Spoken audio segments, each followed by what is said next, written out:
গীতার আলো ঘরে ঘরে জালো এই স্লোগানকে সামনে রেখে কক্সবাজার জেলার অন্তর্ভুক্ত মহেশখালী উপজেলার হুয়ানক পুইছড়া শ্রী শ্রী সার্বজনীন কালী মন্দির প্রাঙ্গণে সহস্র কণ্ঠে গীতাপাঠ ও গীতা প্রচার সংঘ মহেশখালী উপজেলার পূর্ণাঙ্গ কমিটির শুভ সূচনা হয়েছে।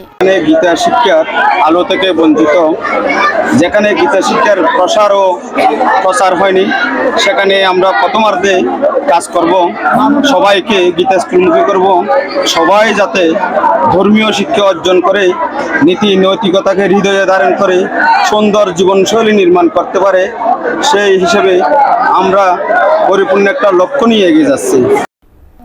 পবিত্র গীতা পাঠের মধ্য দিয়ে অনুষ্ঠানের শুভ সূচনা হয়।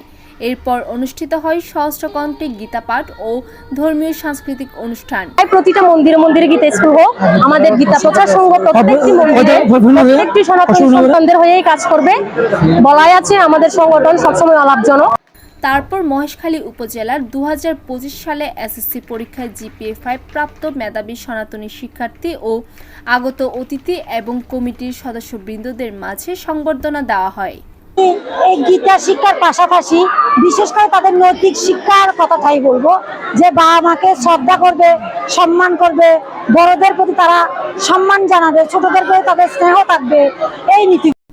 প্রথম অধিবেশন শেষের পরে আগত ভক্তদের মাঝে প্রসাদ বিতরণ করা হয়। প্রচার সংঘ আমরা এখন কিন্তু পুরো মহেশখালী উপজেলা নিয়ে কাজ শুরু করছি। আমাদের সবার চাওয়া পুরা কক্সবাজার জেলা না পুরা দেশে এই গীতা প্রচার সংঘের প্রসার হোক।